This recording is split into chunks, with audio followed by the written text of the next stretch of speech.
TMC सांसद सुष्मिता देव ने राज्यसभा से इस्तीफा दे दिया है। एक के बाद एक झटके ममता बनर्जी को लग रहे हैं। इस्तीफा के बाद सुष्मिता देव ने असम के मुख्यमंत्री हिमंता बिस्वा शर्मा से मुलाकात की और दोनों नेताओं की मुलाकात की तस्वीरें आप टीवी स्क्रीन पर देख रहे हैं।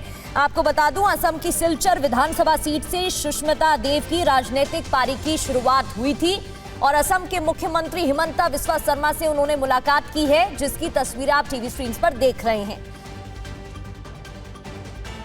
तो टीएमसी के 11 राज्यसभा सांसद हैं पश्चिम बंगाल में। इससे पहले सुखेंदु शेखर इस्तीफा दे चुके हैं और अब एक और झटका।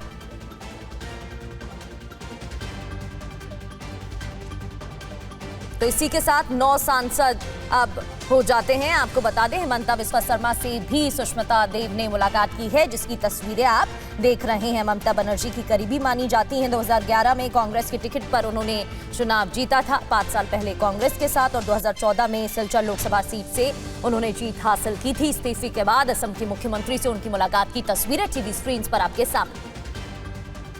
और टीएमसी से जुड़ी एक और बड़ी खबर। सूत्रों से खबर है कि टीएमसी के 20 लोकसभा सांसद बागी गुट में शामिल।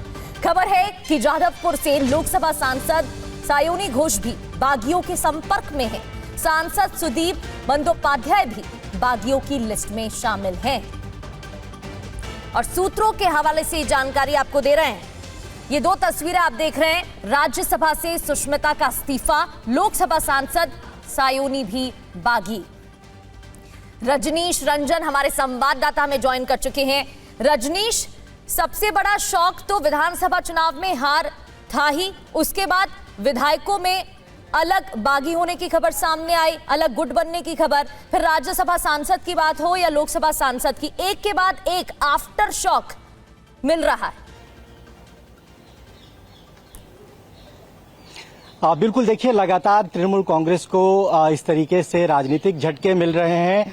पहले आपने देखा कि विधानसभा में जो कुछ भी हुआ, 2/3 से ज्यादा विधायक अलग हो गए और लोकसभा में भी लगातार इस तरह की खबरें आ रही थी। और परसों खुद काकोली घोष दस्तीदार ने ये जानकारी दी मीडिया को कि 20 लोग उनके साथ हैं, अलग ग्रुप बनाएंगे, एनडीए में चले जाएंगे। और राज्यसभा में भी लगातार इस तरह की चीजें अब दिखने लगी है। 2 दिन पहले सुखेंदु शेखर राय ने इस्तीफा दिया और आज सुष्मिता देव, जो कि करीबी मानी जाती रही हैं ममता बनर्जी की, उन्होंने भी अपना इस्तीफा दे दिया है। सुष्मिता देव कांग्रेस पार्टी में थी, महिला कांग्रेस की अध्यक्ष थी। असम से लगातार 2 चुनाव हारने के बाद ममता बनर्जी उनको टीएमसी में लेकर आई, उनको राज्यसभा का सदस्य बनाया। और अब जब पार्टी टूट रही है, बिखर रही है, पार्टी के एक से एक जो पुराने वफादार हैं वो छोड़कर जा रहे हैं, तो उस सूची में अब सुष्मिता देव का भी नाम सामने आ गया। इस वक्त सुष्मिता देव असम के मुख्यमंत्री हिमंता बिस्वा शर्मा के घर पर ही मौजूद हैं। दोनों की मुलाकात हो रही है। मुलाकात की तस्वीरें और वीडियो भी टीवी9 पर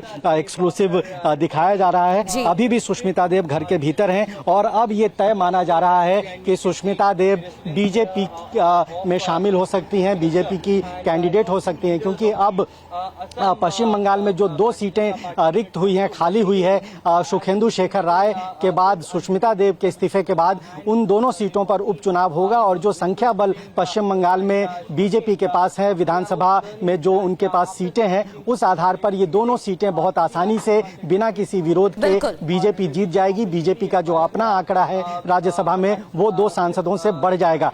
जानकारी ये भी मिल रही है प्रगति सूत्रों से कि कुछ और सांसद राज्यसभा के इस्तीफा दे सकते हैं और ये आंकड़ा और ज्यादा बढ़ सकता है। कोशिश ये की गई थी राज्यसभा में तृणमूल कांग्रेस की ओर से कि वो 13 में से 9 सांसदों को एकजुट कर लें और एक अलग ग्रुप बना लें, लेकिन कोशिश नाकाम होती हुई दिखाई दे रही है। बहुत बहुत शुक्रिया आपका जानकारी देने के लिए।